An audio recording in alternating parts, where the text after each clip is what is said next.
Right, I think that's everyone now in from the waiting room. Thank you, everyone, for joining us, and sorry to keep you waiting. My name is Owen Hopkins. I'm the director of the AFARAI Centre, which has organised this talk and indeed this series in collaboration with the School of Architecture, Planning and Landscape at Newcastle University. Now, this is the ninth event in this series towards another architecture, and no doubt some of you have joined us before. You'll have heard me give this preamble, but I think it's useful just for the sake of framing the event, and also so you get a sense of the brief that we've given the speakers. So the starting point is the realization that it is now 100 years since the first essays that would later form Le Corbusier's Vers une Architecture were published in L'Esprit Nouveau. And today we live at another pivotal moment for architecture and obviously for the wider world. And the series emerges from the contention that what we need to make sense of this moment is not a new architecture, as Le Corbusier was popularly mistranslated as advocating, but another one, an architecture that isn't bound to a single vision or future, as Le Corbusier's undoubtedly was, but is diverse, pluralist, and sustains multiple conversations about the active role that architects might play in shaping the world. So the series has invited a range of practitioners and thinkers working in a number of different fields and geographies to reflect on this moment, and through their own work advocate for a vision for one of these another architectures. The format is 30 minutes presentation followed by 30 minutes Q&A. I will ask for questions first to be posted in the chat, and then I will hopefully we'll be able to go to you to ask your question directly. 2 weeks ago, we heard from Anab Jain and John Ardern, who are founders of the interdisciplinary studio Superflux, who create worlds, stories, and tools that provoke and inspire us to engage with the precarity of this rapidly changing world in which we live. This evening, I'm delighted to welcome Afaina de Jong, who leads AFARAI, which is an Amsterdam-based architectural agency specializing in spatial design and strategy. The studio crosses boundaries of traditional architecture practice by dealing with the city with an intersectional and interdisciplinary approach, integrates theory and research with design. It considers itself a feminist practice and encourages change on social and spatial issues that accommodate differences. Afaina is head of the Contextual Design MA department at the Design Academy Eindhoven, and has been active in teaching at a number of institutions internationally, and has guest lectured at Columbia in New York, as well as many others. Her design research project, The Multiplicity of Other, was commissioned for the Dutch Pavilion at last year's Venice Architecture Biennale. Sadly, I didn't see it. The photos look amazing, and I'm sure we're going to hear more about it in the lecture. So, Afaina, welcome, and over to you. Yes, Owen. Thank you so much for that lovely introduction. Yeah, I prepared a presentation. It's very long, or it has a lot of very nice slides. So with that, I would kind of like to see if we can kind of get the ideas of, you know, like what did Le Corbusier leave us with, and in what way do we still find it relevant today? I'm interested in kind of exploring notions of freedom in my work, but also maybe kind of starting from Le Corbusier. So anyway, I will just start my presentation and hopefully have a lovely conversation afterwards. Let's see. So, and please let me know if slides aren't moving or videos aren't showing, because sometimes, I don't know, in Zoom it normally goes well. Okay, so yes, my name is Afaina de Jong. I'm an architect based in Amsterdam. Well, it was all said in the introduction, but I guess really one of the main aims that I have within my studio is to kind of, represent people and cultural movements that are traditionally not represented in architectural form. And also I am very engaged in kind of feminism, feminist theory, feminism within architecture. And I really hope that my practice in some way can be a feminist practice. And I see that as architectural practice that encourages change on social issues, spatial issues, and also an architectural practice that knows or aims to translate differences within kind of architectural language, architectural strategy, spatial work. Wait, I'm just going to move some things.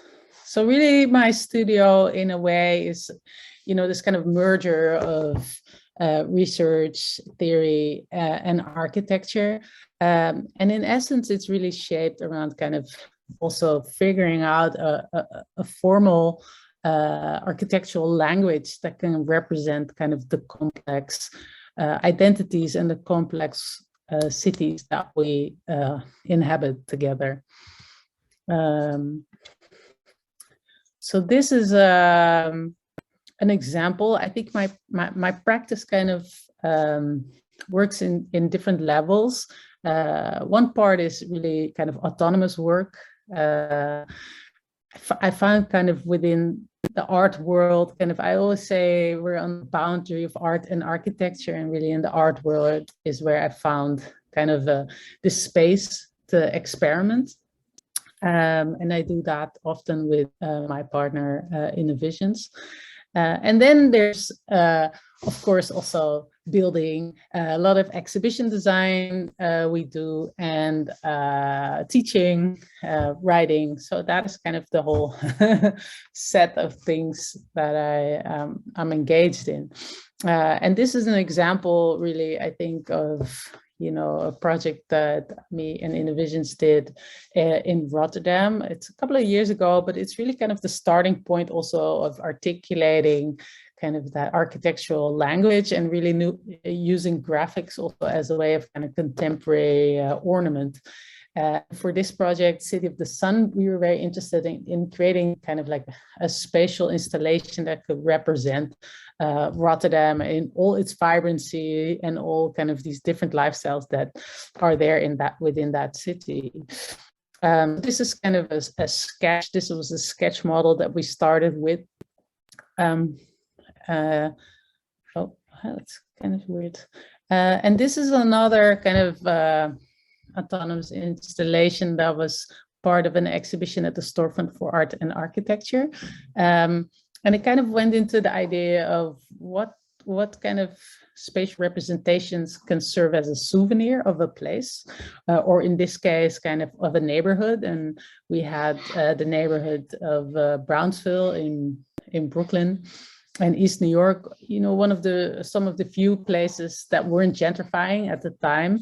And we proposed kind of this space as a performance space, and kind of, it's also a combination of spaces that we found within those neighborhoods. So little elements that we kind of made and put together. And this is the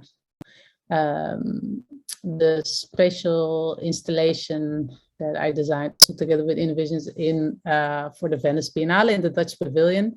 And this space of other, is part of my contribution called the Multiplicity of Other.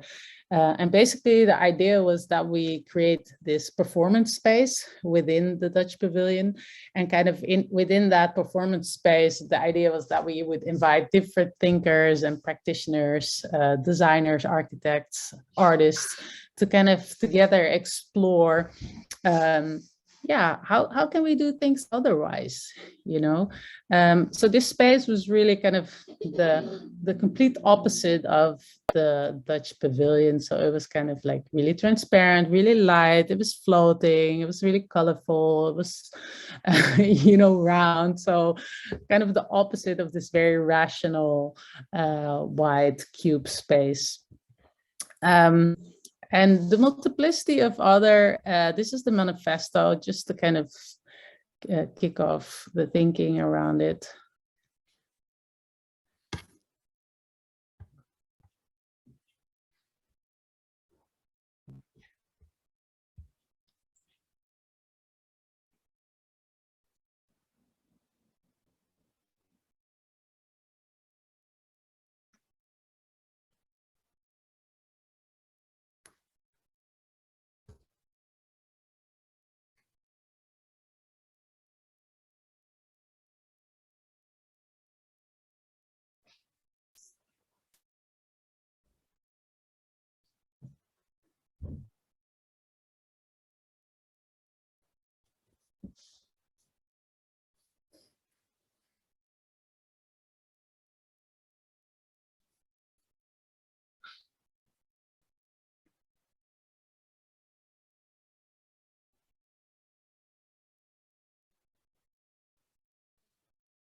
Yeah, so I will dive into that.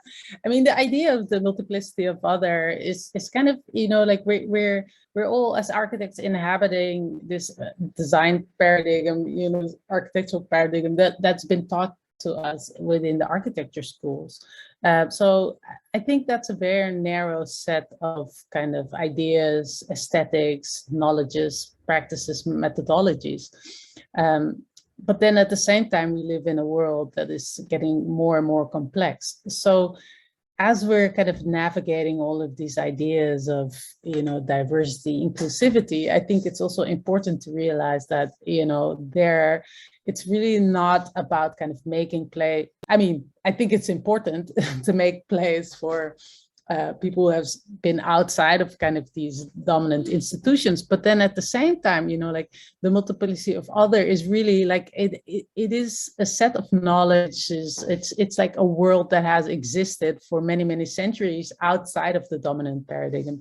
So in that sense, like I don't think it's a question of only letting that in within our institutions. I think as architects we have to become more aware that there's actually like a huge set of information that we're not using and that we're actually kind of designing within a very specific and very narrow framework, you know. So let's say this multiplicity of other is just a world of difference within itself.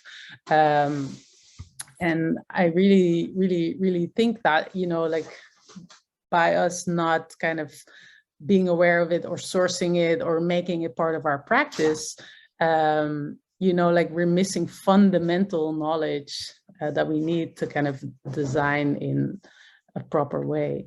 And I think a lot of that is also comes down to kind of spatial practice. You know, we have architectural practice, but there's also spatial practice, and spatial practice has existed kind of outside of what we consider the architectural canon for many centuries. And I always like to show this example that came across my mind when I was reading Mario Gooden's book Dark Space, kind of about, and it was really about the bush harbors, you know, kind of. So sorry, it's kind of intense with a 5-year-old breathing down my neck, but she's going to bed, so I think that will definitely help this very nice lecture. Yeah, you know, so yeah. Sorry about that. Yeah, so what was I saying? Yeah, okay, so we have the spatial practice outside of architecture. I think there are many, many examples of that, you know. And then what I'm very interested in is that kind of these spaces are also informed by ideas of freedom, of liberation, you know, as for instance, these bush harbors, you know, when enslaved people would flee, they created these kind of spaces within, well, the bushes or with bushes, or and these are places where people could come together, they could practice their spirituality or religion, and they're also kind of the spaces that you know, went before kind of the establishment of the Black church. And I think there are many of these kind of spaces, and they're actually quite important, you know, if we look at kind of spatial work. Another one is, for instance, the Mangrove restaurant in Notting Hill, you know, really like a very important place within kind of this urban set of the Black community in London in the 70s. And I think these spaces, they continue to exist, you know, and I think they're actually part of kind of a spatial and cultural practice. And I also consider architecture a cultural practice. But I find them interesting also because it's a cultural practice in which freedom is really kind of a goal, right? So coming together is part of this liberation process. It establishes identity amongst the people who are within these spaces. So they help to give voice. They help to kind of create imagination about a better future. So this is, for instance, an example of the space. The city that was established by the community after the Grenfell Tower fire. And then I think, you know, freedom is also an ongoing practice that is kind of made through participation, through appropriation of public space. These are, for instance, the Black Lives Matter protests in Amsterdam. And I think it's very important also to consider the spaces that we design as consider them as if they could be part of, you know, struggles like these. You know, can we design them like that? Can we design for people that we're not seeing in a way? And I also think that without kind of this knowledge of that comes out of the multiplicity of other, it's very easy to kind of misjudge certain spatial practices. As for instance, I'm really interested in it through my work and different research in hanging out. I really also see that as a social and spatial practice, you know, and I think it really informs a lot of the relationships that residents have with each other, but it's also kind of telling of how people use space and also of how we should be designing space. But often kind of hanging out and groups hanging out are seen as a nuisance. Then we apply some kind of anti-architecture. So I really feel that we also have to have this knowledge in order to properly reframe how we design. So kind of going from, you know, spatial practice by people outside of the dominant paradigm, how they pursue freedom, then it's interesting to ask, like, okay, so how do architects pursue freedom within the spatial practice or within their architectural practice? And I think then we really arrive at Le Corbusier, you know.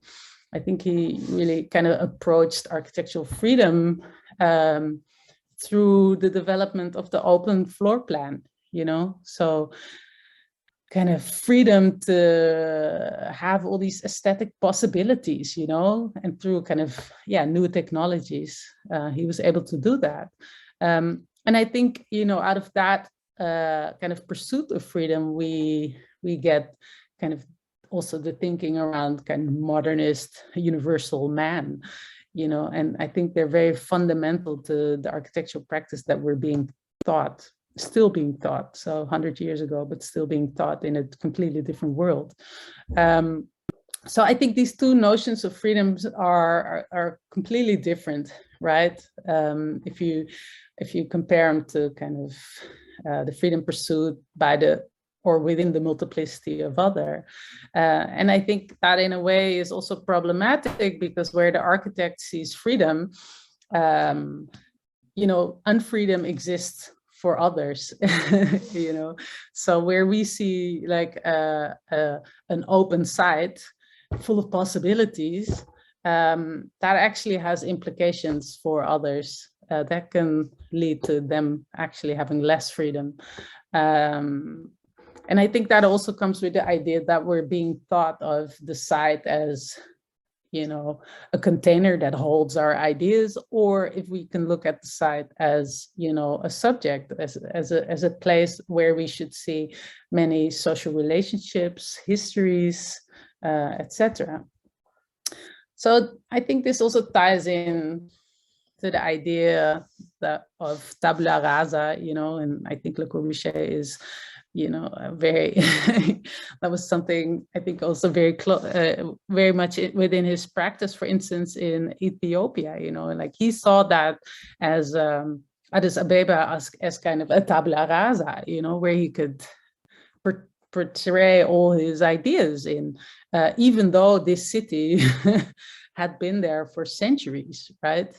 So I think in that sense, you can think also of kind of the site or ideas of tabula rasa. You know, the architect there sees freedom, but it's also a freedom that comes from colonial power, a freedom to kind of conquer, and a freedom to, how do you say, explore, you know. And I think you also see that, like this, for instance, this was a contribution by West 8, Adrian Geuze, for the Biennale, like colonizing the void, you know. So it's kind of this, the architect within this position as the ultimate problem solver, you know. Yeah, well, I think highly paternalistic, and yeah, also in a way, I mean, becoming more and more problematic. So then it's kind of like, yeah, isn't architecture in a way complicit, right? Because I think, like I said, I see architecture as a cultural practice, but then it also means that kind of knowingly and unknowingly, we're kind of translating values into spatial form, you know. And what ideas aren't we complicit in kind of ecological and also social destruction then often? So I think what's fundamental to the contribution in Venice and also the multiplicity of other is to kind of redirect the idea of what is of value, right? So who is valuable? Is it Vitruvius Man, who's a very specific person, or Modular Man, who's a very specific, you know, even though considered universal, is kind of like an able cisgendered white man who's like 1.80 meters. So who is valuable when we're designing, when we're building, and what is valuable, right? So also there, I kind of like to show these kind of facades that we see now everywhere, this kind of neoliberal architecture, versus this project that I really like by Theaster Gates in the south side of Chicago, where, you know, in this his old neighborhood, the artist kind of started, when businesses went out of business, like for instance the record store in Theater Gates, he bought all the records and he started rehabilitating some of the houses within the neighborhood and offering the collections, in this case of the records, to the public. So this is like a public listening room. So what is a value, right, when we build? And so, yeah, well, this is a little bit more on space of others. So this was that space where we wanted to kind of go into that idea of, you know, what values, knowledges, methodologies can we apply, can we figure out from this multiplicity of other within architecture. So the idea was to invite different performers, which we also did. But we couldn't do performance, so we had to kind of tape everything before. So here I'm in conversation. Yeah, and then I think another thing, you know, there's value, but there's also the canon, you know, like who do we reference? who are the people that we build upon when we're practicing architecture? And I think, you know, if you look, for instance, at the Pritzker Prize, it's a very specific set, you know, although, I mean, it's becoming a little bit more inclusive every year, which is good. We could also consider our canon in a different way, like much broader, you know. So I think, you know, for Venice, I was very interested in making kind of a start with the canon that inspires me, that I try to build upon. And it was called The Mothers, Them Others, or The Mothers. So it kind of pinpoints different women who have passed. So there really are four mothers in a way. Oh, I think the video is not there. Sorry, well.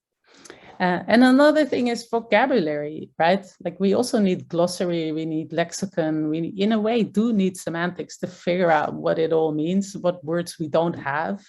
And so this is also a collaboration I did in Venice with Claiming Spaces. It's a collective in the architecture department at the TU Vienna. So this is a glossary, and for Venice, we kind of visualized it further. So these are words that we think are of essence. If we want to design otherwise, if we want to kind of engage otherwise, we also need different words. But it was also interesting trying to kind of figure out how certain things look in architecture. So what is toxic masculinity? Or, you know, so for instance, just to skip a little bit here, you see some of the illustrations. Yeah. Okay, maybe not every. This is the sovereign eye. So there we have Mies, Tabula Rasa. These are some of the toxic masculinity. Here we have Le Corbusier kind of destroying Eileen Gray's beautiful villa. Yeah, and so I also teach, I love to teach, and this is a studio. I was visiting professor at the TU Vienna last year, and in the studio I was teaching there, which was also called A Space of Freedom. I gave Audre Lorde's book, Sister Outsider, to all the students, and we basically read 5 of her essays, and out of that, the students kind of formulated their own design intervention on a site in Vienna. And that is kind of now being developed together with Brady Burrows, who's a part of AFARAI, a feminist group at the KTH Architect School in Stockholm. We're making together with the students Audre Lorde for architecture. And it's also kind of like one in a sequence. I don't know if you know, but Routledge made like a philosophers for architecture, for architects.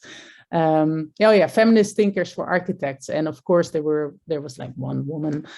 So we really wanted to make kind of a spin-off of that series, and well, Sarah Ahmed was first, and now Audre Lorde is coming up this spring. And just some slides. So these were the students, and we kind of framed the thinking that Audre Lorde offers, framed it within architecture. So the students wrote personal letters, kind of going into familiar situations from her essays, and then apply it to kind of architecture school or architectural practice. So for instance, here, this is a text by Audre Lorde. It's like, we insert architect or architecture to kind of make that connection and see how it applies. Okay, yeah. So, I mean, maybe a little bit about myself before that, just to show how I kind of practice architecture. I am really interested in kind of fashion, music, photography, and you know, when I came out of architecture school, I did want to design, but I didn't want to work in an office. So I went to Japan and I worked for this kind of think tank doing research. But I couldn't speak Japanese, or I could speak Japanese, but I couldn't read it very well, which is difficult when you work for a research think tank. So out of that, kind of, I developed a way of doing kind of research within the streets, by taking pictures, talking to people, kind of, you know, street research, underground research, taking pictures, kind of figuring out, you know, like, how does the city influence people's lives, and how do people influence change in the city? That was really like a fundamental question that I was very interested in. And so, for instance, I was kind of looking at, you know, after you know, in 1997, it sounds so long ago, there was like a big crash, financial crash, and a lot of middle-class people lost everything, you know, and a lot of them were living in the streets, but they built like these amazing little houses, you know, like you even see the shoes outside and someone's here. So I made like a research, for instance, on that, and that would then be published within that think tank. And this is another project. This is a street in Rotterdam that I was very, very fascinated by, and I kind of documented over a very long period of time.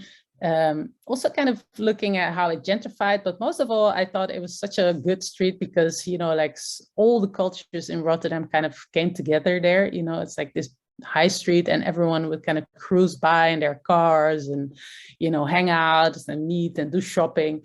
But then slowly, like the urban planners of the city started to kind of redesign the streets so people couldn't like cruise by in the cars or stand still, and radically altering also that street. So I was also kind of interested at the time Rotterdam was building all these high rises, like, okay, but what if we took this street and the kind of very vibrant, kind of very specific, very special local culture as a starting point for a high rise, you know? Or like what would an iconic building in a street like that, what would that look like?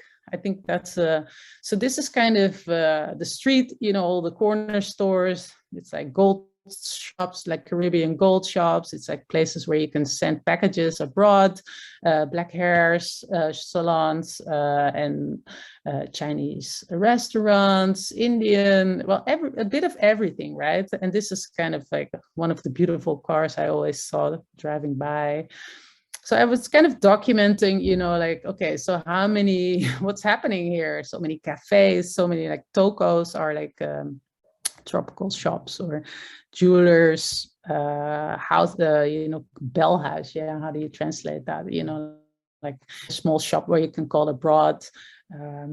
Hairdressers, 70 hairdressers, 10 like travel agencies. Like it was such a specific set of businesses that was there.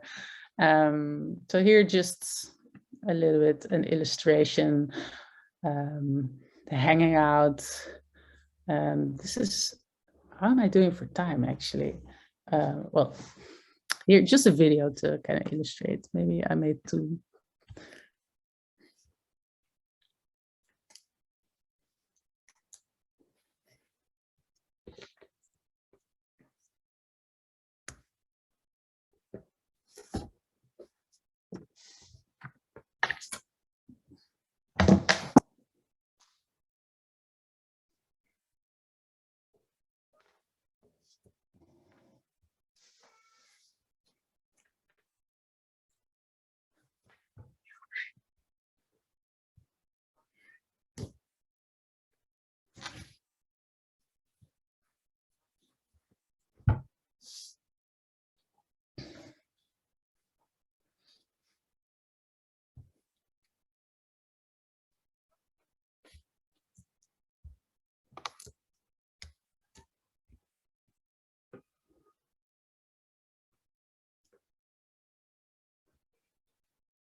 Well, of course, this street has completely gentrified, not completely, but a lot. But at the time, I was very interested in kind of, okay, what would that kind of building look like? You know, that iconic building. And this was kind of one take on it, of kind of like this drive-in building that also had kind of all that kind of advertising and media on the outskirts.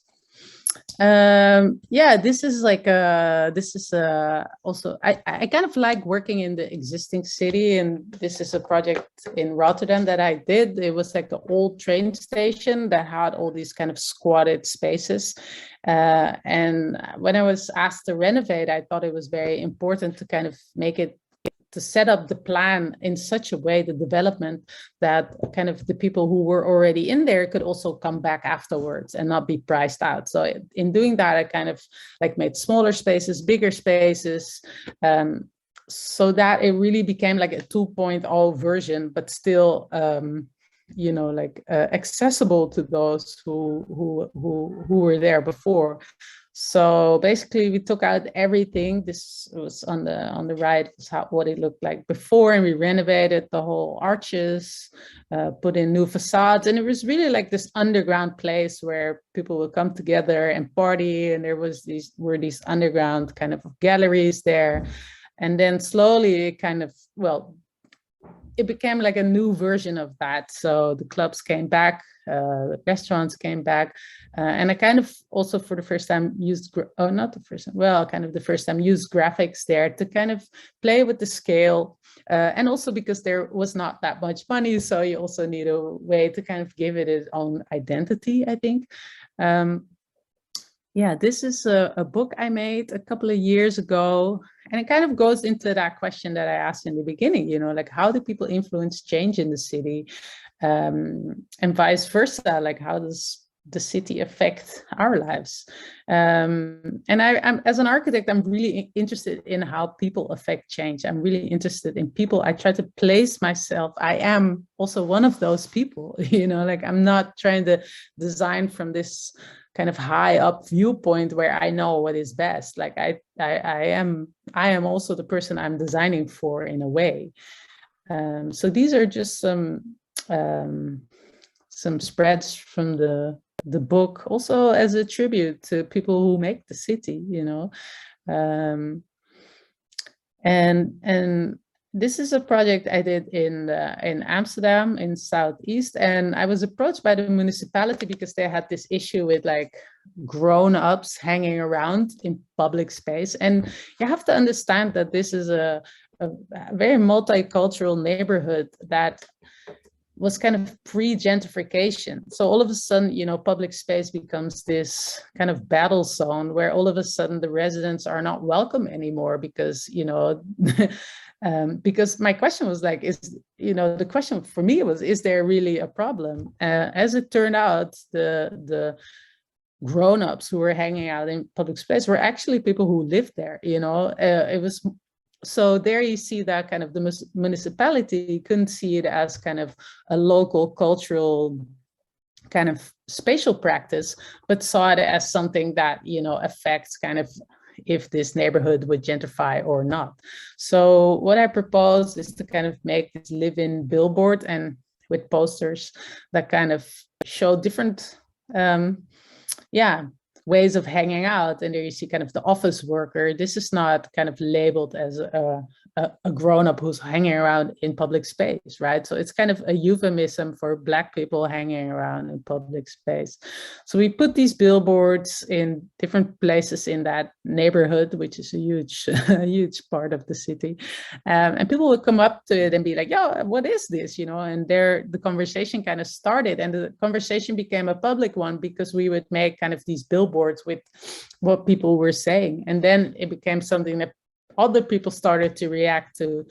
So these are kind of the posters, and this is people kind of coming up to the billboard. And then, yeah, this is maybe a little bit abrupt. I also we do a lot of exhibition design. I really like the medium because, you know, I get to kind of play with scale, I get to play with color, but really, you know, you're trying to tell a story in a very condensed spatial setting. And I think it's, you know, of great practice in a way. So this was a show I designed around urban appropriation. And therefore, I designed these different spaces within this kind of very wide box contemporary art space. And then these spaces, the artist could, again, kind of appropriate. But I wanted to make it, you know, also visually or spatially, how do you say, inviting, you know, to groups of people who maybe normally wouldn't enter that space. And I think you can do that through architecture. So here's kind of a space that one of the artists kind of appropriated. But I also made it in such a way that people could touch it and, you know, feel present. And it kind of framed the work, but it also framed the visitors, right? So there I kind of found this idea that I really like, kind of, you know, working with this idea also of voyeurism. So this is an exhibition around kind of the female, how do you say, yeah, surrealist. So I also wanted the architecture of that exhibition to be kind of a surrealist landscape, you know, and also to take up a lot of space for the women. So this is kind of a one image. Here there are no people, but if you would move through the space, you would sometimes see the paintings, sometimes see people moving, you would see yourself moving. So yeah, it was just a very, and kind of these absurd moments. And these are some of the sketches I made. You know, I like to kind of put, you know, my aunties, my cousins, everyone in there, also to kind of portray a different reality, you know, to, you know, people in the museum sector, for instance, because yeah, I'm so used to kind of in architectural renderings to always see kind of the same suburban families. So I think it's also good to kind of use that in your visualizations, kind of, yeah. You should have, like, we should aspire to have an audience that is very, very broad, you know. So these are some of the sketches for that exhibition. Yeah, this is an exhibition about Black fashion I did. So I really like to use graphics kind of to create space, to create meaning. It's really a way to kind of, I say, articulate some of the, well, ideas I have. And so this room was kind of about street art. So here all the walls are kind of, you know, they're spray painted, also referencing graffiti in that time. And this is an exhibition, maybe, I hope this is the last one because maybe it's getting a little bit too long, but this was the exhibition I designed in the Rijksmuseum in Amsterdam about slavery, or at least like the Dutch history of slavery. And so for that, I think one of the main questions I had is like, how do you design an exhibition in which, you know, 10 stories are being told about people who are and have been enslaved within that history, but we have very little information on them. For instance, there's no beautiful, you know, beautiful Dutch master paintings, for instance, right? So I found it very hard to kind of think of the Rijksmuseum, which is as an architectural building, kind of represents national identity and also kind of, you know, stems from the wealth that was made during the period of slavery. So I decided to kind of create new spaces within the Rijksmuseum and to really play kind of with scale. I think that was like a very important element also within the architecture during slavery, you know, like, for instance, the huts of the enslaved were very low, like a very low door. So after working really hard, one day you still had to go home and bend, while you also have kind of the houses of the overseers, for instance, on the plantations, very high. So there's always display kind of narrow, dark, down, under. So I really tried to play with that idea of scale, and in terms of materiality also. I made all of these spaces kind of with a front and a back. So the front or the back, either one side would be made out of mirrors. Also to kind of show how, you know, lots of what happened around slavery happened in geographies that we weren't aware of or didn't want to see or didn't know. And kind of through using these mirrors, you could sometimes see yourself or parts of your body move, and then but then behind it you would see other visitors move. So it's, yeah, I also wanted to really make the visitor experience him or her or their selves. So these are just some images of that exhibition. Yeah, kind of playing with, like here, dropping down the line, the height of the space, kind of making it feel a little bit lower. This was a space about one Tete Lokai. She's like this woman a freedom fighter from the Dutch Caribbean. So this is in the middle, this is her, well, I call it a sword, but it's not really a sword. And then these are beads that people threw in the ocean after slavery. There were kind of beads that were used on the plantations for enslaved people to kind of buy things with. So after abolition, everyone threw them in the ocean and they still kind of wash up. So we made this kind of beautiful chandelier. And this is an image of kind of Surinamese women who were exhibited in a human zoo after on the Museumplein in Amsterdam after, like kind of after abolition. So it's kind of plays with this, it's kind of a juxtaposition of all these different elements of kind of questioning also what is freedom. This is the last project, I think. So this is a pavilion we're designing in Stockholm now for this contemporary graphic design museum. And it's kind of like a summer pavilion. And I designed it kind of by doing all these different workshops over a period of a year with different groups of women within that city, because I wanted to design the space really from their lived experience, and yeah, it was really interesting also kind of to see that before you can talk about what it should look like or what you would be able to do there, we kind of had to solve a lot of issues around safety, feeling safe, being able to see who approaches. So I think, even for me, that was a big eye opener. Even though I am a woman, I kind of noticed that I also navigate space subconsciously out of kind of elements of fear or violence that could happen, right?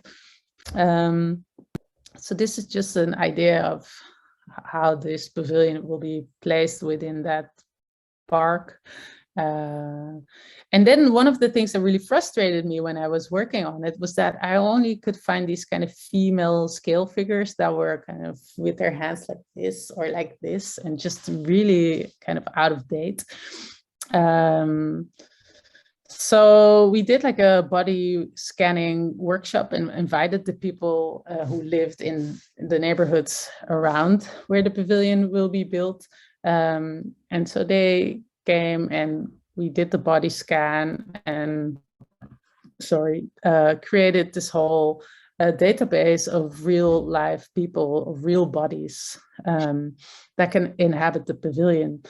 And I think this is also important in architecture. We also need kind of representation, and you do see it kind of in the rendering world, but I think it's also good to have that kind of, I love to make real models that now I have like real people, because the people gave their, we can use them. So I hope to also make this available to a larger group of architectural practitioners. And then we kind of made the pavilion in 3D because the project was put on hold because of the pandemic. It's now being built. And of course, the graphics are kind of all not exactly the same, and the pavilion is also bigger, but just as an idea.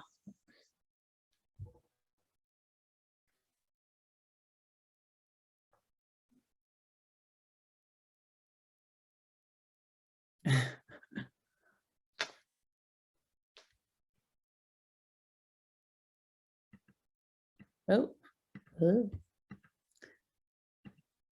yeah, that was it. Sorry, I hope this wasn't too long. Okay. Yeah, that was the end of my presentation. Thank you very much. Not Not too long at all. Okay. We could have seen much more. It was amazing body of work you presented, and kind of fascinating insight into how you work and how you think about and use architecture. So, as promised, we have some time for some questions. So, if anyone watching would like to ask a question, please post it first in the chat, and then we will attempt to come to you directly. Because because we have no questions in the chat currently, that means I get to ask the first question, or first few questions. I've got a number of things I could ask about, but one of the things that really struck me was that distinction you drew between architecture and spatial practice. And I was wondering if you could talk a little bit more about that, and more specifically, I guess, the relationship between the two, of architecture with a capital A is something there's a profession that has that therefore protects its knowledge, exactly, as well as protecting the title, as is legally protected in Britain. I don't know if it's the same in the Netherlands. Yes. And then that, how you describe spatial practice as something that is essentially anyone is capable of it. It's therefore unconscious, it's everyday, and I wonder how you see that distinction. Is there a kind of a middle ground that can exist, or does architecture automatically kind of contaminate with all of its baggage, its historical baggage that comes with it? What you described as spatial practice. Yeah, it's a good question. I mean, I think in a way, what I value about architecture as a profession is that, it has such a long tradition. That is, in a way, that is a value, and of course I can be very critical about Le Corbusier, and there's many things I don't like, but there's also a lot of good good stuff, that I really appreciate, but I think, it's also important to realize that maybe only like 2% in the world is actually being built by architects. So in that sense, I think, we really represent a very specific, we're part of a very specific group of people who do very specific things, and I think it's good that we realize that, because I think often we're thinking that we're designing everything, all the cities, all the buildings, but that really isn't the case, And then I think if you think about what we're being taught, is also just a very select group of people with often very privileged backgrounds who kind of inform our practice, right? And then I think if you flip it around and think, okay, maybe if architecture is also a cultural practice, of course it has all these, you have to know things, but it's also it also expresses our culture, right? So then I think it becomes interesting, because then you can also take in different spatial practices. They're also part of creating space or creating culture through making space, and then I think it just becomes wider, and I think we need a much wider range of practitioners and practices to inform our practice, right? Because we have a very narrow set of knowledge, but we're trying to design for complexity, so I think it's just essential that we kind of start to see that and value that, because those practices have been there for centuries and they're still there, and So I think really like we have to kind of update ourselves as practitioners. Yeah. I don't know if that answers your question. Yeah. It does. Thank you very much. So we have a question that's appeared in the chat. Karen, let's try to go to you. Yeah. Yeah. Okay. So this is an interesting question. I think, well, it depends. Yeah, so I can go into that a bit. You know, I think a lot of the spaces of freedom that I'm interested in are actually, you know, made by people who also aren't free. Like I don't think anyone is really free, but you know, like you can think about women's health centers that kind of came out of the second wave of feminism. You can think about kind of queer spaces. You can think about the Black church. I mean, there are so many different spaces, you know, that kind of belong to people who have been kind of othered or put outside of kind of dominant paradigm. And I think exactly kind of within these spaces, you know, we're thinking about being together, we're thinking about being free, or we're just free in that moment. So some of these spaces are very temporal, right? But what I'm interested in is also like, I think often those spaces are also not designed, right? Like they just exist, you know, it can be a youth center or a nightclub. But what if you would imagine, what would it look like? Can we also figure out a formal language that represents kind of that, you know, these kind of groups that are outside, right? That are trying to actually pursue freedom, because I think there it also becomes interesting to me because, you know, if we think about modernism was also kind of trying to, you know, design for ideas of freedom, right? So we were finally free of kind of all this classicist stuff. We're like entering a new era, right? So everything is going to be better. And that kind of looked like a beautiful white cube or whatever, you know, but let's say that was a very specific architecture, just as now, you know, in the neoliberalist liberal kind of towers that we see, they also have a very specific architecture, right? Kind of transparent, it's steel and glass. Or if you look at kind of all the hipster coffee bars, it's also a very specific kind of interior architecture that kind of signals within those neighborhoods that are being gentrified, like, hey, this is for the new people, right? So I do think we could, you know, like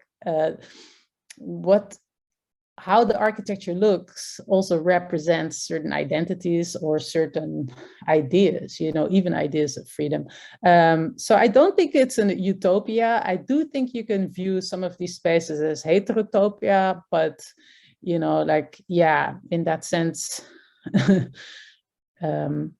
yeah, I don't know. I hope that answers your question, Karen. Cool. She says thank you, so hopefully it did. There's another question. Yeah, okay, yeah, that's also interesting. Reusing a space versus a new structured pavilion. Well, the new pavilion it's not finished yet, so I'm not sure. But of course, people visited it in 3D.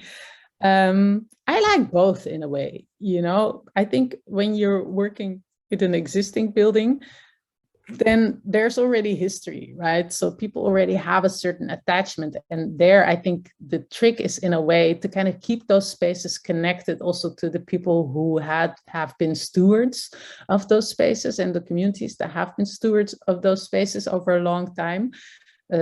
Because that is really what I don't like about gentrification. And in that sense, it's also hard to be an architect sometimes because, you know, you're kind of redesigning, renovating, and then it becomes something else, and it belongs to, in mind or heart, it belongs to a new group of people. And I really think it's important to kind of keep also these buildings that exist connected to kind of the people who were there before, because they have invested in that culturally as well.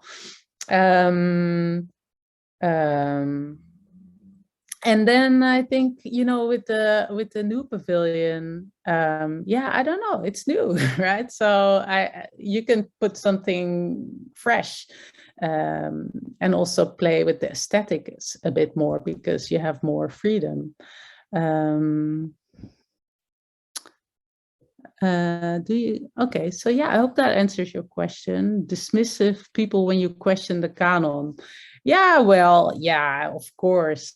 It was funny because, well, I think, I presented at the Architecture Biennale, which was the Biennale that probably most people didn't see because, it was in a pandemic, it was postponed, but oh well. But for instance, it was funny, like the Dutch kind of main newspaper, like they sent their architecture critic, this old guy, and the headline of the article was just, I didn't understand the thing. I don't know what the word is in English, but it was basically, the headline was like, I don't get it. And I just thought like, wow, that is so intense, for a critic to kind of articulate that, as if it was our fault or my fault that he didn't understand. While at the same time, it was like, yeah, okay, but maybe you have to kind of update, or at least show some interest in wanting to understand. But yeah, I don't know, like, I think, I'm not the only one who's questioning the canon. And of course, yeah, I was at a feminist architecture conference in Vienna this weekend, and we were all together, like all the feminist architects were together, and it was great, and we were all in our own little bubble. But yeah, of course, I think it's very niche in a way, and I think in many of the institutions it's definitely not being picked up, like the major architecture educational institution. Yeah, I mean, yeah, it's going slowly, so yeah.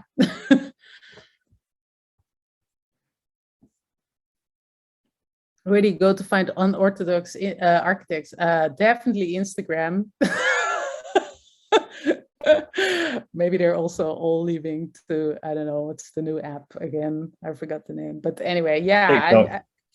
Yeah, oh yeah, TikTok. Yeah, I can't dance. Well, I can, but I don't want to.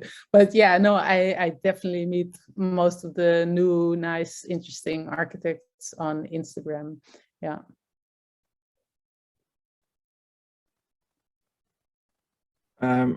We probably should draw things to a close fairly shortly because we have overrun a bit, but we were late starting. Yeah. I wanted to ask something which I guess in a way sort of follows on from your mention of Instagram, but you stated early on in the lecture that how you're interested in representing people and cultural movements that are not traditionally represented in architectural form. And I wanted to ask you specifically about architectural form and I guess aesthetics more broadly, and your approach to that, because looking across your work, there's a lot of formal devices recur, circles, curves, stripes, color gradients. I want to ask you about that. Where does that come from? Where does that come from? Yeah, that's interesting. I mean, I started really using graphics early on because often when I did kind of these kind of reuse projects, I started kind of in reuse, and there was often just no money in the end to do, something specific or to do materialization. It's kind of like, okay, we did it, and then this is it. And so that is really where I started to use graphics, because I wanted to implement a certain scale, but also a certain kind of something that people could feel attracted to, or could, and I think, like graphics in a way are something that people relate to in a specific way, but you often don't see it in 3D that strongly, and so it was kind of like a cheap way of ornamenting. And I really kind of, I was trained within modernism, so I do like kind of clean lines and beautiful spaces, but I also really miss ornament. I think it gives the space something else, so that is really how the graphics came in. And then the circle is really something that I like also with working with Innovisions, but it's something that really frames kind of your view, and I just like to play with it, to play with what you can see, what you can't see, and sometimes like something is very, very much emphasized. And yeah, I do like color because, you know, I kind of grew up in all of these kind of white spaces, white art spaces, because my parents were also both creatives, but I always felt kind of intimidated by them, right? So I think really through color and scale, I hope that it kind of invites people in and takes them to different places. And, you know, really for the slavery exhibition at the Rijks, I kind of went into, yeah, where do these colors come from? And there you really see that in Europe, we had colors, but a lot of colors we didn't have before that period, right? So it's also really, they're often also connected to this whole globalized world. So yeah, just to say some things on that matter. Yeah. Thanks. Well, the chat has gone quiet, so maybe that is the moment to draw things to a close. It's absolutely fascinating lecture. Thank you so much for taking the time to talk us through your work and your ideas. There's just so much to think about and digest. So really appreciate that. We are just as a very quick plug for the actually what will be the 10th and final talk in the series. In 2 weeks' time. We have Adam Nathaniel Furman, who's a British artist and designer of Argentine and Japanese heritage, lives in London, and Joshua Mardell, who's an architectural historian who is primarily interested in themes of historiographical retrieval, will be talking about the book that they are producing together, Queer Spaces, an atlas of LGBTQIA plus spaces and stories, which is being published imminently, I believe. I think it is actually in April. So they will be giving a talk about that book in relation to the themes of this series. So please do join us then. But for now, Afaina, thank you so much for a wonderful lecture. Thank you for having me. It was lovely. And yeah, have a nice evening. Thank you. You too. Okay. Bye-bye, everyone. Bye. Ciao, ciao.